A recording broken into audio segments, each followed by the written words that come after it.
What I'm holding now is a rosary made in China by an illegal organization that I helped to set up some years ago and which still exists today. And this organization has helped over the years hundreds of young women who were fleeing forced abortion give birth to their children secretly, away from the prying eyes of the Chinese Communist Party. And still exists today because even though the one-child policy has ended, there's still a huge stigma attached to single motherhood, so we still have single mothers coming to the house. And I probably shouldn't tell you any more, except that the young women who are there spend their days making cloisonné rosaries, of course, which is an act of prayer and faith in itself. Activities like this are strictly forbidden in China. The latest religious rules, and when I say latest, every year there's a new set of more and more draconian rules governing the practice of religious faith in China. The latest rules say that a priest cannot engage in any religious activities outside of his church. And of course, the church would have to be a patriotic church because the underground churches have been suppressed and in many cases torn down. But even the members of the so-called patriotic church, which has to pledge loyalty to the Chinese Communist Party, are forbidden from leaving the precincts of the church to visit someone's home and bless a home, for example, or teach a catechism class away from the church itself. So the walls are closing in on the church in China, and they've been closing in continually since the Sino-Vatican agreement was signed back in 2018. So if you look at the fruits of the Sino-Vatican agreement, which has now been in place for 7 years, to me, they're not visible. To me, the fruits have been poisonous. To me, the fruits have been manifested in many ways, including, as Madonna mentioned, last week when the historic diocese of Shiwanzi up in northern Hebei province, north of Beijing, in the mountains in the direction going to Mongolia, was suppressed. That was, for me, like a knife in the heart, because Shiwanzi was a place that was evangelized by the Short Fathers back in the mid-19th century, in the 1850s, and was a center of Catholic worship for decades after that. It was producing priests, it was producing catechists, it was producing nuns. And for that reason, the 3,000 villagers of Shiwanzi and the couple dozen priests who were there, foreign and Chinese priests who were there, in 1947 were viciously attacked by the Chinese Communist Party during the Chinese Civil War. And when I say viciously attacked, the party came in first and accused the missionaries there, the foreign missionaries, the foreign fathers, of having stolen the land from China, and accused them of being spies for the imperialists, and accused them of all kinds of other crimes, and said, as punishment for your crime, you owe us 3 million pounds of grain. And the fathers just laughed because 3 million pounds of grain was more than the entire region could produce. But the communists weren't amused. They arrested the fathers and threw them in jail. And then they turned on the Catholic leaders in the village and demanded payments from them and began their land reform, hauling Catholic leaders up on a platform above a crowd which was assembled from the villagers. They had no choice but to be there. And then the communist cadres would accuse them of the same crimes, of being spies for the imperialists, of being representatives of a foreign religion, of being followers of a superstition because they were Catholic. The only superstition in question, of course, was communism. And then once the crimes had been announced to the people, the communist cadres would take sticks and start beating these Catholic leaders in Shiwanza, and one after another they would beat them to death. And then after they had arrested all the priests and shot some, and after they had killed all the Catholic leaders, they began a general massacre in the village of Shiwanza. Several hundred people managed to flee to the hills, and they were saying masses in the mountains hoping the communists would go away, but they didn't. They continued to stay there and kill as long as there were Catholics to kill. So you see, the place of Shiwanza, which is where the Diocese of Shiwanza was located, was not just a place where that had made tens of thousands, perhaps more, converts to the Catholic faith over the decades. It was not just a place that had the cathedral and an orphanage and a school and a medical clinic, and had sent out missionaries every week to all the surrounding villages to convert the local Chinese into Catholicism. It was a place where hundreds, if not 1,000 or more martyrs were made in living memory. So for this diocese to be extinguished, you see, is, I think, very painful for faithful Catholics in China who know about the massacre in Shiwanza in northern Hebei province, just like they know about the massacre that occurred in Haiphong a couple decades before, where 600 Catholics were killed in Guangdong province. Just like they know about the massacre of the Trappist monastery monks at Yangjiaping, also in Hebei province, that occurred in 1948. Just like they know about all of the other people in China who have died for the faith over the last 70 years. And to expunge their memory in this way, it leaves me speechless. I went to China first in 1979.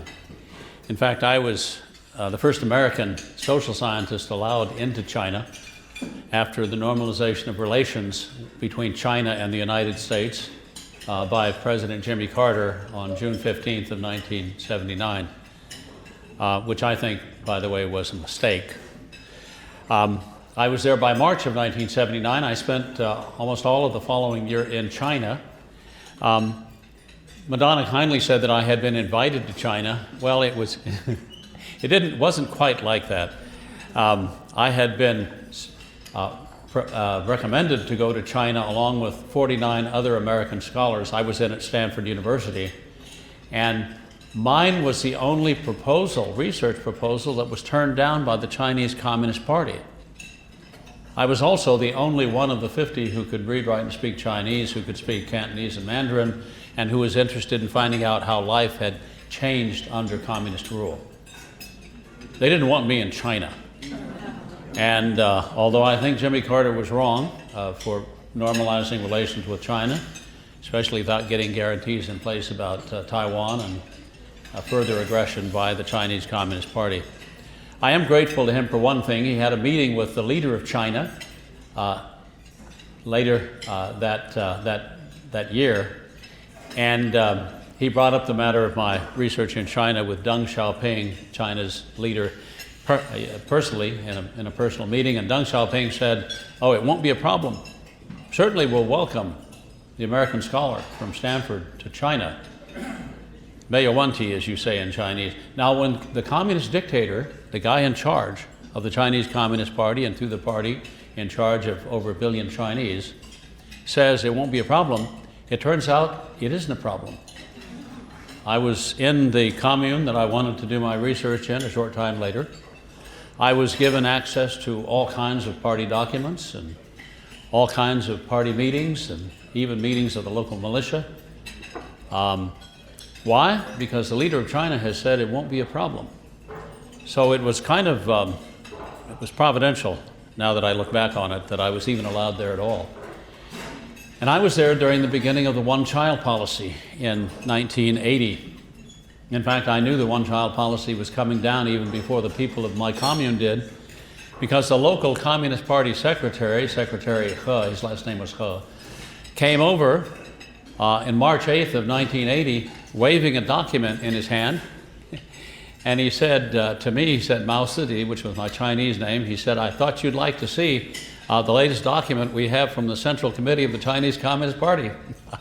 I said, I sure would.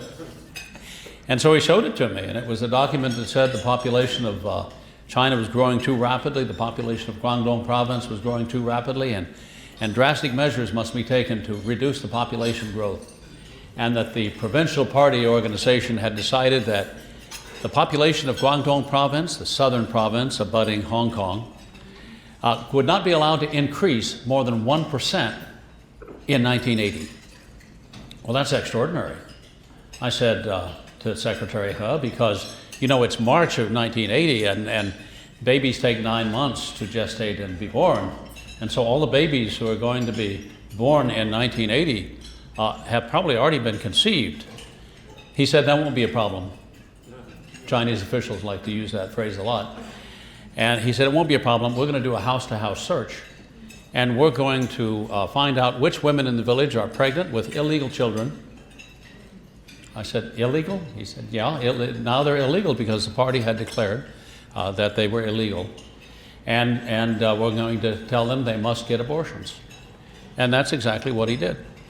They went house to house, identified all the women who were pregnant, and those who were pregnant with a second child, third, fourth, or higher order child, were ordered to attend meetings, propaganda meetings, propaganda sessions. We really should call them brainwashing sessions.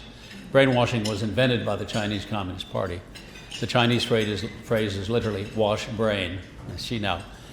And the women who said who were pregnant without permission were told they were carrying an illegal child, and unless they got an abortion, they were going to be arrested. And there were 18 who refused, and they were taken away from their homes and families. They were locked up in commune dormitory and told that they would not be released until they had an abortion.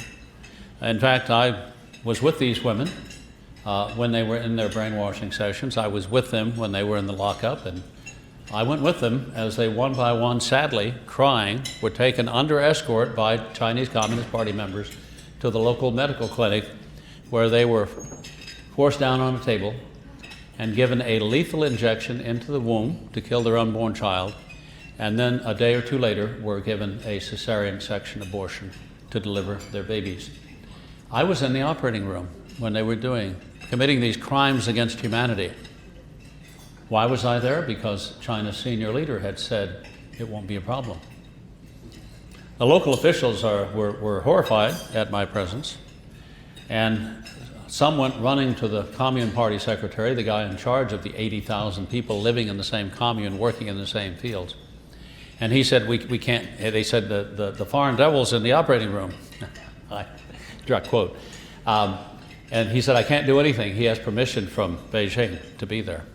So I took pictures, and I made recordings, and I came back to the West with the cries for help of Chinese women ringing in my ears. But I also brought back something else from that experience. That was the beginning of my conversion to the Catholic faith. And it came about because, you see, I'd been at Stanford University, which is one of the high temples of secular humanism in our country. The professors at Stanford, and I was almost one, either worship themselves, they think of themselves as minor deities because they score so high on standardized IQ tests, or they worship matter. You know, they worship the random dance of atoms. They're materialists. They live in a material world.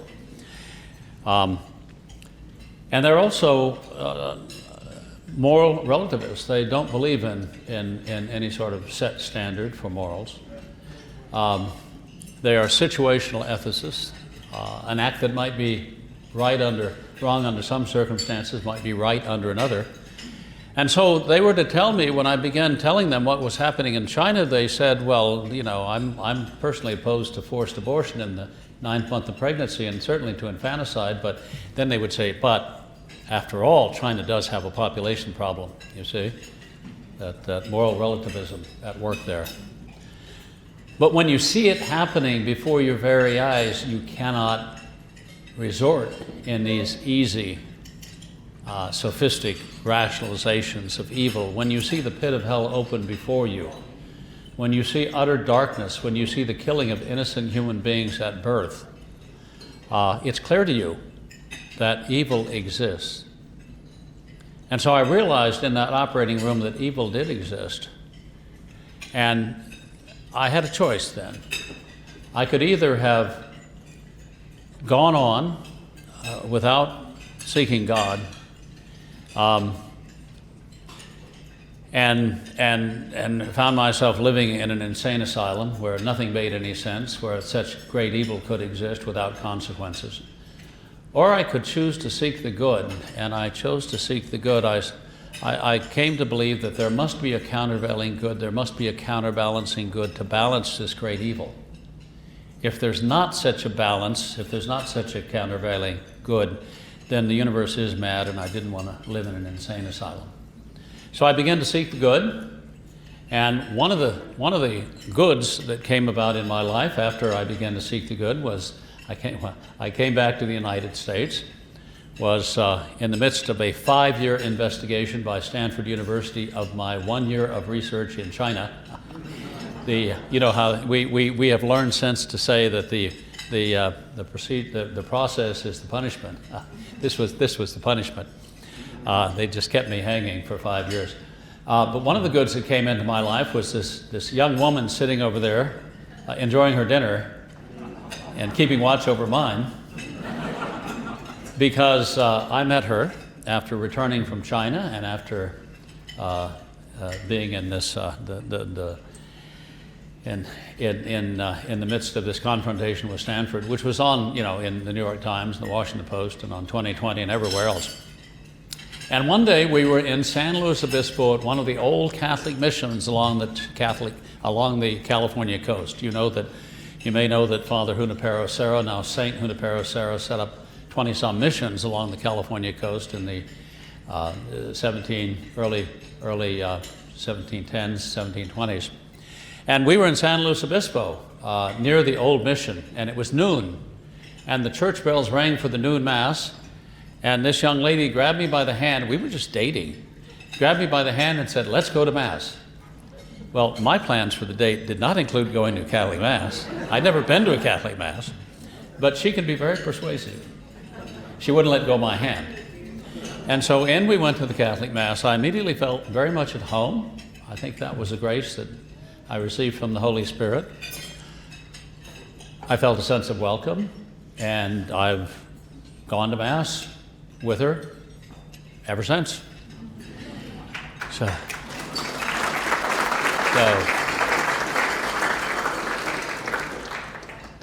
and I think in this context of our recent martyr, Charlie Kirk, who of course was a good Christian already, but I do understand that he was on his way to becoming Catholic because he was married to Erica, who was a Catholic and was, as I understand it, a daily mass goer. And I understand how persuasive pillow talk can be when it really matters.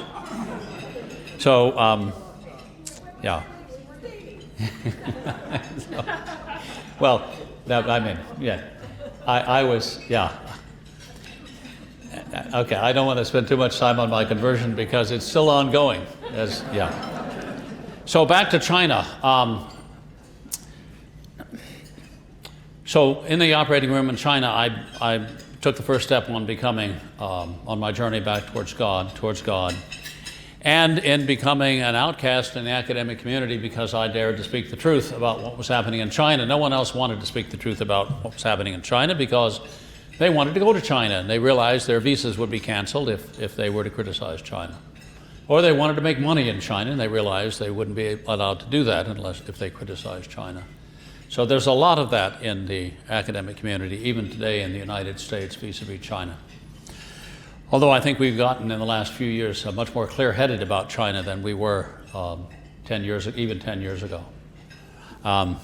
We've certainly got much more clear-headed in the White House since the election of Donald Trump. The Catholic Church in China the first missionaries to China may have gotten to China during the time of the apostles, because there is some evidence in the writings of the Syriac Christians that St. Thomas, Doubting Thomas, who went to India and converted a lot of the St. Thomas Christians there. They're still called St. Thomas Catholics. They're in Madras, now called Chennai, the city there. I've been to the cathedral in Chennai, and St. Thomas's bones are there in the cathedral in a giant reliquary. But it's also rumored that he or his disciples got to China. They may have. They were instructed by the Great Commission to go throughout the entire world. There are some tombstones in Han Dynasty China in the 1st and 2nd century that have seemingly Christian inscriptions on them. We know the Nestorian Christians based in Syria did get to China in the 6th century and the 7th century. They were stamped out by the Tang Dynasty emperor, who regarded them as a heretical creed and was interested in making sure that nothing other than Confucianism was the official orthodoxy of the emperor. See, China's been totalitarian for a long time. It's had a political ideology in place for a long time, and it still does today, even more vicious and evil than its predecessor. And then, of course, at the end of the Ming Dynasty, the Jesuits were in China. Matteo Ricci and the Jesuits came to China. These were really, really good Jesuits, and they made a lot of converts. Their hope was to convert the emperor, and by converting the emperor, have the Chinese people follow into the church. One of the last of the Ming emperors actually did attend Mass in the North Cathedral in Beijing, which was built by the Jesuits with the permission of the then emperor of the Ming Dynasty. He attended Mass there 23 times. He called the emperor called the priest father, which is unheard of in Confucianism, because the emperor is supposed to be the father of his people. But this young emperor respected the priest so much that he called him father. And then, of course, before his conversion could take place, the Ming Dynasty fell and was replaced by the Qing Dynasty. And the Qing Dynasty alternatively persecuted and allowed Christianity off and on over the years, depending on who the then reigning emperor was. Most of the Chinese martyrs who were elevated to the altars on October 1st of 2000, 120 Chinese martyrs, were actually killed during the Qing Dynasty. And these martyrs included not just foreign priests, but lots of Chinese priests and, of course, lots of Chinese laymen, killed by the various Qing emperors who were interested in maintaining political orthodoxy, maintaining Confucian ideology underlain by a kind of totalitarianism in China. After the collapse of the Qing Dynasty in 1911, there was an era when missionaries were free to go into China, and they did by the thousands. We had thousands of churches in China in the 1930s and 40s. We were making converts by the hundreds of thousands, if not the millions. There are entire villages in China that even today are Catholic and have stayed Catholic over the decades, even though they've been horribly persecuted by the Chinese Communist Party. When the Communist Party came to power in 1949, they had already committed brutal atrocities against Catholics for decades. Catholics in China knew this. They were anti-communist for very, very good reason. They knew that Chairman Mao was lying when he said there's going to be a new democracy. They knew that he was lying when he wrote a constitution which says that there's freedom of religion in China. They knew that at the root of communism, as Alexander Solzhenitsyn once wrote, he said, underlying all of their economic and political pretensions is a hatred of God. And that hatred you see in the life of Karl Marx and Vladimir Lenin. You also see it in the life of Mao Zedong, of course, the founding emperor of the Red Dynasty, red for blood, that now rules China. Mao was taken, interestingly enough, by his mother out to worship a little stone god outside of his village in Shaoshan when he was a boy, about 4 or 5 years old. And he was given a different name by his mother. He was consecrated to this stone monolith outside his village, and she, after that, called him third son of the monolith. Now, whether or not that was a demonic possession, I don't know. It certainly was exposure to a demonic influence. And Mao certainly showed a hatred of God throughout his entire life. He once said as a young man that he did not respect either law or God. And that's true. He didn't respect either the laws of man or the laws of God. He rejected the very idea of a God. He himself wanted to be, like the Roman emperors, only more so, he wanted to be a god to his people. He wanted the people to worship him, and he thought that our Heavenly Father got in the way. And so from the very beginning of his revolution back in the late 1920s, he and his Red Army soldiers were killing Catholic priests in China. The first one to die was Father Tierney, who was a priest from Ireland, who was arrested by communist thugs in the middle of saying Mass. They grabbed the consecrated host from him, and it was scattered on the floor. And then when he went to try to pick it up, they beat him, took him outside, subjected him to a 15-minute trial in which he was accused of being a spy, a foreign imperialist, and an exploiter of the people, all false charges, of course. And then they executed him by cutting off his head.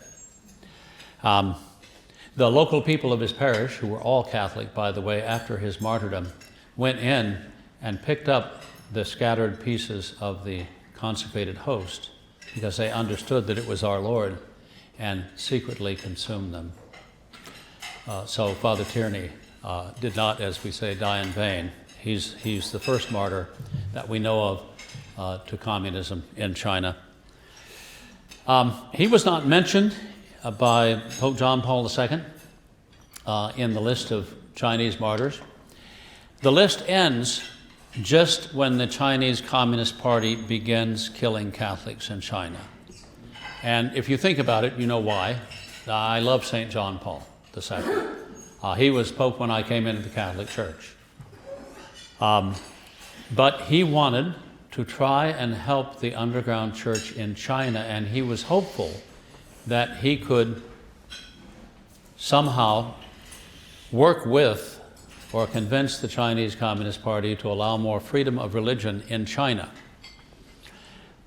And so he didn't elevate to the altars formally any of the tens of thousands, hundreds of thousands of martyrs, Catholic martyrs, who have been killed at the hands of the Chinese Communist Party. He stopped in the late 1920s.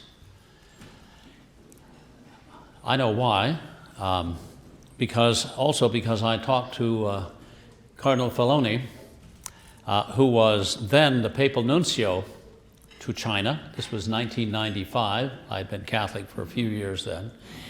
And I went to see then Monsignor Filoni about the state of the Catholic Church in China.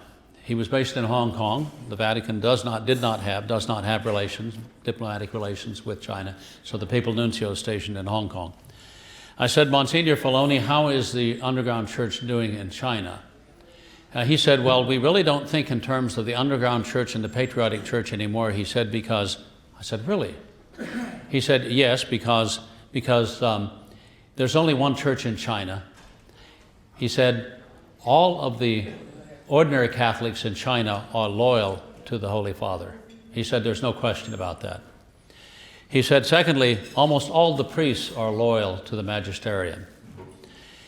He said, and all the bishops in China, this was 1995, remember, He said all the bishops in China, even those appointed by the Chinese Communist Party, have come to us and asked to be recognized as legitimate bishops. And he said after investigating each case, the Holy Father has accepted them as bishops. He said the only two we rejected were the Bishop of Beijing and the Bishop of Shanghai, because he said they've made too many compromises. In other words, they were party men.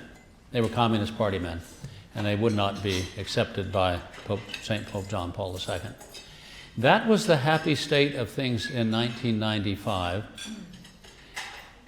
The church had been persecuted in the early 50s. The Patriotic Church was set up in 1957. Then we went into the Cultural Revolution, where churches, patriotic and underground, were torn down by the thousands. Then we ended the Cultural Revolution in 1976, and there was a period when Deng Xiaoping released all the political prisoners. That's when the great Cardinal Combe was finally let out of prison and allowed to come to the United States. That's when a lot of Catholic priests who had been in prison and lay people who had been in prison for decades were allowed to leave prison. And they went back to their villages, and they did what? They built churches. They started orphanages. They tried to start schools. They continued their work as Catholics. And in the 80s and 90s, they were by and large allowed to do that.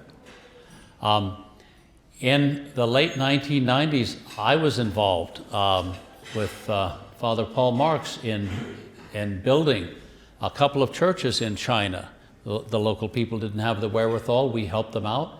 Those churches were constructed, and they still stand today. We were able to open some orphanages in China today. Only one survives. We turned that over to the local Catholics, and it still is able to survive, even in the face of the tremendous hostility of the Chinese Communist Party towards all things religious. You see, the Chinese Communist Party has made it clear it doesn't want Catholics in China to do anything other than sit quietly at Mass and then go home. So they can't run a charitable organization. They can't run an orphanage. They can't run a school. One of the villages I visited a few years ago they rebuilt its church, and they were very happy. The village of 5,000 people, all Catholic, with its own local order of nuns recognized by the local underground bishop, thriving. The village head was also the chairman of the parish committee. He had 7 children. This was during the one-child policy. How did you have 7 children? I asked him. He said, it's very simple. When the population control police come to our village, we hide our pregnant women. That's what Catholics did and still do in China.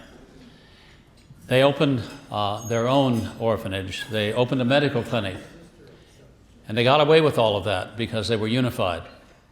And then they tried to open a school. And the Communist Party came down on them like a ton of bricks, because the Chinese Communist Party understands, in the same way that Vladimir Lenin understood, in the same way that Karl Marx understands, that if you can get the children, as Lenin said, for 3 years in school, you can turn them into good communists. So the Communist Party came down and said, you must shut down the school. If you don't, we will tear it down, and we'll tear down your church as well. And so they were forced to close down the Catholic school, which was going to be taught by the local Catholic order of nuns. But they went as far as they could, and they were sending out, when I was there, 50 missionaries every weekend. The missionaries were going out 2 by 2 to nearby villages, nearby, sometimes 10 or 20 miles away, to hold services, prayer services. This is what just one Catholic village was doing a few years ago. I'm sure it is doing it still, because they're standing together in solidarity and protecting one another. The Sino-Vatican agreement has not seen the dawn of a new day of religious liberty in China. In fact, quite the opposite. It has been used as an excuse to persecute faithful members of the underground church. Bishops and priests especially were told after the signing of the Sino-Vatican agreement that the Vatican has told them they must join the Catholic Patriotic Association. Now, this is not what the Vatican told them. This is not what the Sino-Vatican agreement says. The Sino-Vatican agreement is still, quote-unquote, secret. But we know three things. We know that it concerns the appointment of bishops, number one, and it lays out a plan for the Chinese Communist Party to nominate a candidate and then for the Pope to have a certain amount of time to either accept or veto the nomination. Now, this wasn't, for years, the Vatican's position. Before Pope Francis, the Vatican's position was, well, let's use the Vietnamese model for bishops. The Vietnamese model is this, that the Catholic Church nominates 3 candidates for a bishopric, and then the the Communist Party of Vietnam gets to pick one of the 3. I think that preserves the Pope's right to name bishops. The Communist Party of China said, no, we're not going to use the Vietnamese model. We will advance candidates and you can say no. And then they said privately, but if you say no too many times, we will simply appoint the bishop anyway. The second thing I'd like to tell you about the Sino-Vatican agreement is I personally spent an hour trying to convince Cardinal Parolin, who invited me to a meeting to talk about this subject, not to sign it. And it turned out, at the end of the meeting, at which I went over the long history of the persecution of Catholics in China and how the Chinese Communist Party was ideologically, viscerally opposed to all religious practice, and certainly to Catholicism, the head of whose church was based outside of China and had his own city-state. He said, well, we're just waiting for the Chinese to sign the agreement. And so it was in June of 2018, it was already a done deal, and it was announced several months later. But think about that. He said, we're still waiting for the Chinese side to sign the agreement. Well, last year he was asked about the Sino-Vatican agreement, and he said, he was asked, why is it still secret? And he said, well, it's still just a work in progress, suggesting that it was kind of a draft. You see, and as a China expert, I know what that means. I know that that means that the Chinese side never signed the agreement. Why do I know that? Because the only person in China who would dare sign what was in effect a treaty with a foreign power, the Vatican, would be the leader of the Chinese Communist Party himself, Xi Jinping. And Xi Jinping has not signed the agreement. And no lower level official would ever dare sign a treaty with the Vatican governing anything in China. They would be putting their head on a chopping block. So the Vatican has been operating under Cardinal Parolin in good faith with the Chinese Communist Party. In fact, he used that phrase, good faith. He said, we've been operating, acting in good faith with China, implying that he was hoping that if he was nice enough to China, that eventually China would be nice to him. And unfortunately, it's not the way it works in China. If you're nice to the Chinese Communist Party, they think you're weak, and they will persecute and torment you even more, which is, in fact, what has happened to Catholics in China. Instead of expanding the room for the church in China, instead of expanding the public space for the church in China, the walls have been closing in on the church in China. Oddly enough, 2 years after the Sino-Vatican agreement was signed, after pleas for help were coming every day from China, from underground bishops and underground priests, what should we do? They were asking the Vatican. We're being told we have to join the Catholic Patriotic Association, but we know it's schismatic. We know it's broken away from Rome. We know it's under the control of the Chinese Communist Party. What should we do? The Vatican released an unsigned document which said, this was unbelievable to me, which said, if you are asked as a member of as a Catholic to join the Catholic Patriotic Association, simply refuse. And if you're forced by officials to sign a document saying that you have joined the Catholic Patriotic Association, bring in witnesses to the signing, so your witnesses can testify to the fact that you signed under duress. And it went on, if you're not allowed to bring in witnesses to this meeting where you are surrounded by Chinese communist officials who want you to sign this document or we're going to put you in jail, If you're not allowed to bring in witnesses, at least write under your signature on the agreement that you're signing it under duress and that you don't really mean it. Okay. You're sitting in a room. I've been in a room like this in China. You're sitting in a room with Chinese communist officials, and you're going to call in witnesses? You're going to be allowed to what would that be called?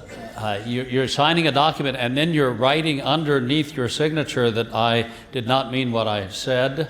You're destroying the evidence. I don't know what charge they would come up with, but they would come up with some charge against you. In other words, the Vatican directive, which was unsigned, for a good reason, I think, because someone was ashamed of it. I think I know his name. The only thing the Vatican agreement, the unsigned Vatican directive did not say was make a mental reservation and sign it anyway. But that was implied. So that tells you both the good and the bad about what's happening in China. The good is that the church has always thrived under persecution. The good is that when you arrest a Catholic priest or bishop for refusing to join the Patriotic Association or for baptizing someone in his own home who's near death, which is illegal in China, or for teaching the faith to a young child, which is illegal in China, and you go to jail or you're put under house arrest, all the Communist Party is doing is freeing you for a life of prayer, which brings down great graces. And of course, the blood of the martyrs, as Tertullian said, is the seed of the church. And there have been lots of martyrs made in China. And there are still in China today lots of Catholic villages of the kind that I have visited. I haven't been to Shiwanzi, which is where we started the discussion this evening, which was until last week a Catholic diocese. But I am told the faith is alive and well there, despite the brutal massacre that occurred decades ago and the subsequent decades of persecution. And it will remain Catholic, I am sure, despite the fact that it no longer has a bishop in residence, because the church will go on. God never allows evil, but that good will come of it. Thank you.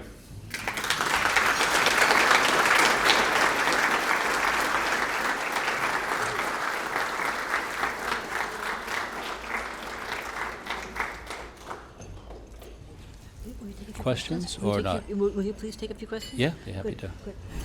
Yeah, we could probably have time for 3 or 4 questions for Mr. Mosher if we've got something coming from the floor. Here, please. I was wondering what was the impetus for the change of policy by the Vatican?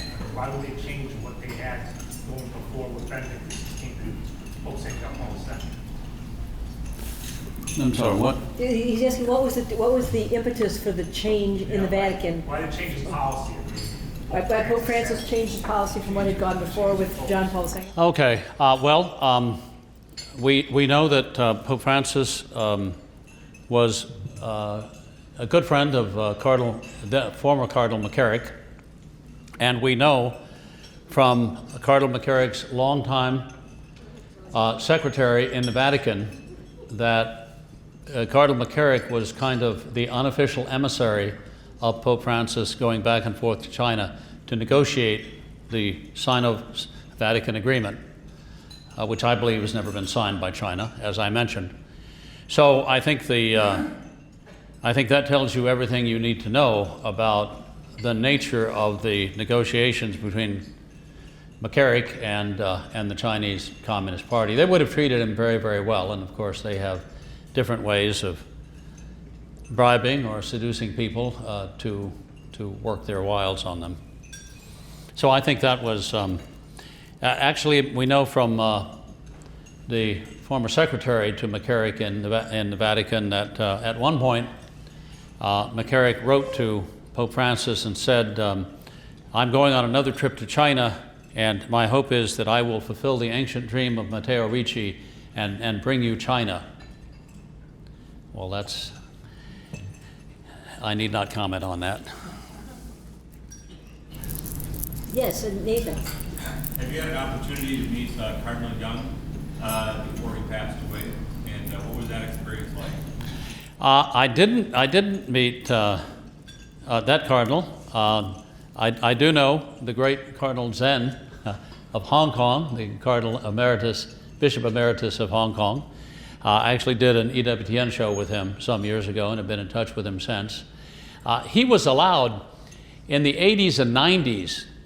Cardinal Zen was allowed to go and preach and teach in the seminaries in mainland China. So when I say that the 1980s and 1990s were a period of relative openness in China, they allowed one of their chief critics to actually come in, give him visas.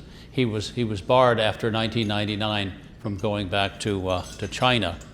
I was barred after 1981 going back to China.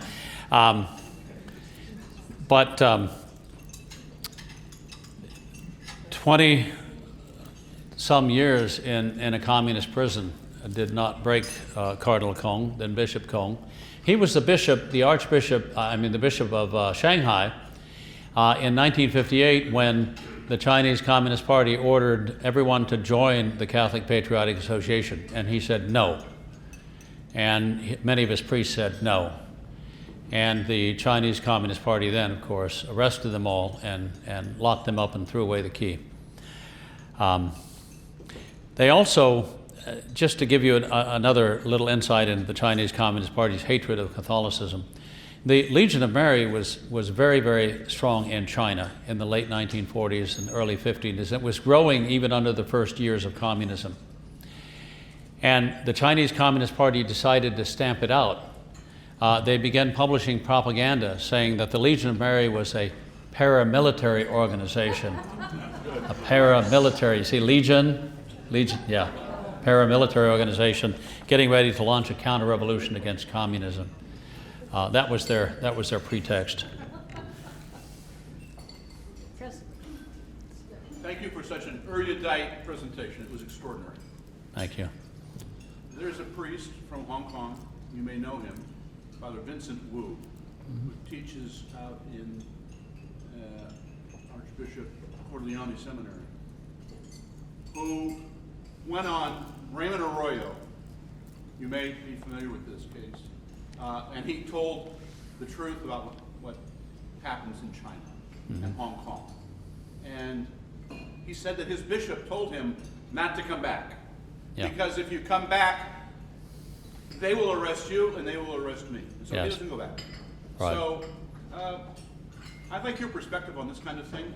How bad is the situation in Hong Kong and in China right now? Well, I studied Chinese in Hong Kong. After I resigned my commission in the U.S. Navy in 1976, I went to the Chinese University of Hong Kong and learned Mandarin and Cantonese, and then I went from there to Stanford. So I have many friends in Hong Kong. And this is the greatest city in Chinese history, by far. But it wasn't created by the Chinese Communist Party, obviously. It was created by the British rule of law and respect for property rights, combined with the native entrepreneurial ability of the Chinese to create the greatest city in Chinese history. And it is now being destroyed by the Chinese Communist Party piecemeal, just as Shanghai and Tianjin and all the other large Chinese cities were destroyed by the Chinese Communist Party. The Chinese Communist Party is ultimately a killing machine. It is the biggest killing machine the world has ever known. It's a killing machine not just because of the purges and persecutions of the 1950s, in which thousands, tens of thousands of Catholics were arrested and killed, and not just because of all the persecution of various groups like landlords and people who own businesses, and not just because of the Cultural Revolution when millions more suffered and died. It's the biggest killing machine in human history because of the one-child policy. If you add the 100 million victims of the Chinese Communist Party's purges and famines and persecutions to the 400 million little victims of the one-child policy, because over the course of 36 years, from 1980 to 2016, they killed 400 million unborn and newborn children in China. you come up with a figure almost unbelievable. It's 500 million people. That's 500 million people were eliminated, killed by the Chinese Communist Party, the biggest killing machine in human history. And so the first and foremost victims of the Chinese Communist Party have been the Chinese people themselves. Now, communism always kills. Sometimes it kills quickly, sometimes it kills slowly. In the case of China, it's China itself that's being killed by communism. Right now, the birth rate in China is about 1 child per woman over her reproductive lifetime. And if you do the math and look down the road at what that means, it means that by about 2075, 2080, the population of the United States will be greater than that of China. Why? Because of the killing, because of the depredations of the Chinese Communist Party. So it has killed off China's future. And in the process, I think it will eventually kill off itself, but it will do enormous damage even before that happens. We may see an invasion of Taiwan. We may see renewed conflict along the Indian border. Right now, China's dying, literally. They're filling more coffins than cradles each year. China's population has been shrinking for the last few years. It is no longer the most populous country on the planet. India has overtaken it. Why? Because the Chinese Communist Party has killed off so many Chinese. They've got 70, 80 million unoccupied apartments in China that no one will buy because the young couples who would have bought them and raised families there were killed at birth before they had a chance to live. They've got money, capital, and people fleeing the country. Anybody who can leave China does leave China. They go to places like Australia, New Zealand, Canada, the United States, Great Britain, anywhere which has the rule of law. And of course, they've now been robbed by the tariffs of the only sector of their economy that actually works according to market principles. What is that? The export sector. We used to buy about 20% of everything that China makes. We now buy about 16% because they got into transshipping during Trump's first term. You ship something, you make something in China, ship it to Vietnam, relabel it, and then ship it here. Well, we're cutting that off too. But you see, even though we're now only 1/6 of China's exports, we're the biggest market for China's export goods, and we're a market that pays on time. We're a market that abides by the rules, that abides by contracts. Try getting paid by India or South America, much smaller orders and delayed payments. So the only sector of the economy that actually works in China is the export sector, and that's dying now. So China will collapse. I don't know when. There will be a lot of pain and suffering for the Chinese people, including for the Catholics in China, but ultimately they will be better off as a result. I think we may see, if Xi Jinping continues his purges of the other senior leaders, if he continues to he's removed over 100 senior officers in the People's Liberation Army. Senior, I mean generals, lieutenant generals, over the last couple of years. There's going to be a revolt. It won't be a revolt from ordinary people. It'll be a revolt from a general in the southern military district who decides he doesn't want to be executed by Xi Jinping, and he's going to declare his independence from Beijing. We may see a period of warlordism in China, I think, which could probably be the best thing that could happen to the Chinese people. I think President Trump is visiting Xi on Friday, maybe to talk about the TikTok deal. Right. From what you can see, how realistic is he's always very ingratiating with Xi. How realistic is his understanding of China's ultimate threat to this country, would you say? Well, I was a member of the Catholic Advisory Group for the Trump campaign in 2016 and then again in 2020. The group didn't exist in 2024. But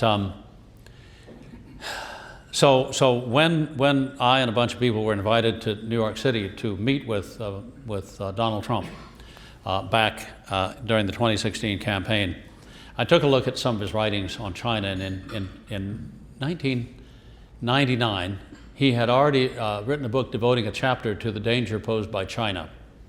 So he was on to the China threat early. I don't think he has any illusions about China or communism. I do think that he understands that if you want to make a deal with someone, you say nice things about them. Yeah. So you can hear pleasantries, but at the bottom of that is, he's got a nice smile, but he has steel teeth. That's right. Yeah. I think we'll get. China is already back on its heels because of the existing tariffs. The economy is already shrinking in China. People in China are tightening their belts. China has no domestic consumer economy. No one wants to buy an apartment this year to have it drop by half in value next year. People are holding on to their money. In fact, there's one city in China where the police went to the local bank and closed down 200 accounts of people who had money there who lived out of town and simply confiscated the money out of a bank. All right? So order is breaking down in China. There's massive labor unrest on the part of Chinese workers. 1/3 of the companies in China, if you look at the Chinese government's own statistics, and you have to do some manipulating, 1/3 of the middle-sized and large companies in China are operating at a loss. 1 out of 3 companies operating at a loss. That means they're not able to pay workers on time. They're not able to pay their suppliers on time. They're not able to get paid on time. What percentage does that have to be for the whole system to collapse? I don't know, 40%, 50%? You can't run a business at a loss for a very long time. Millions of people are now unemployed, especially in the export sector, because a lot of factories have shut down entirely. And as I say, a lot of them are running at a loss. So China is already, and Donald Trump knows this very well, in dire straits. And also, it's planned to cause conflagrations everywhere and involve America in small wars in the Middle East and in Ukraine and in Cambodia and Thailand and in Pakistan and India has not materialized. He's settling these wars. He settled the war between Cambodia and Thailand before it really got off the ground. Thailand is a U.S. ally. Cambodia is a Chinese Communist Party surrogate. He settled the war between India and Pakistan before it went nuclear. Pakistan is a Chinese puppet in many respects. India is closer to us.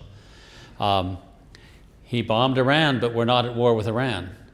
And he's trying to settle the Ukrainian conflict, which China is desperate to keep going. It's supplying troops, it's supplying munitions, it's supplying all kinds of help to Russia. We know that. So all of these conflicts that China wanted to set up around the world to do what? To disperse our forces and deplete our munitions so we wouldn't be able to respond in the event that Japan was threatened or South Korea or Taiwan. Trump is settling those, so reducing the foreign pressure that China was trying to exert on the United States. So Xi's not going into this meeting with a strong hand. Xi doesn't have any cards to play. Trump can always increase the tariffs on him more and bring about the collapse faster, but the collapse is happening now. Could we have a question for 30 seconds? Yes. About Jimmy Lai, your analysis? Okay, and I think that'll have to be the last question from the floor like this. Perhaps Mr. Mosher will be willing to take questions. Sure, yeah, I'll be here. Okay, Dr. Hackett, please. So Jimmy Lai is the greatest living Catholic dissident in China right now. He's in Hong Kong, but Hong Kong is now a part of China. It is a continuing fraud that Hong Kong is still allowed its own currency and is considered to be a separate entity in any respect from China, because it's not. It's controlled directly by the Chinese Communist Party. Jimmy Lai, who's married to a good Catholic woman from China, whose family was Catholic for generations, coming from one of these Catholic villages I mentioned, became Catholic several years ago when he realized that he was going to risk his life and his fortune to defend democracy in in Hong Kong. And he said, I realized at that time that I needed spiritual help, and I knew that I could get it by becoming Catholic. And he's in solitary confinement in a tiny Hong Kong cell. He's allowed only a few books. He spends his days doing spiritual reading and drawing pictures of Christ on the cross. He himself is experiencing his own Via Dolorosa, so that's appropriate. He's taken in shackles. He's 78 years old. He's in no danger of trying to escape. He's not a danger to his captors. But they put him in shackles and hand and foot and take him into the courthouse every day. The trial has gone on for thousands of days, several years now. It's in the sentencing phase, but that's gone on for quite a while too. Again, the process is the punishment. He's not in good health. He's diabetic. He's also a British citizen. The Brits ought to be talking loudly about releasing him from prison. But he's a great man. He's the only Hong Kong billionaire who stood up to the Chinese Communist Party and put his life and has lost much of his fortune as a result. But he values religious freedom and his faith more than that. So pray for Jimmy Lai. Thank you, Mr. Mosher. Thank you so much. Thank you. And if you can stay around and talk to us, Sure. more questions, feel free. Sure.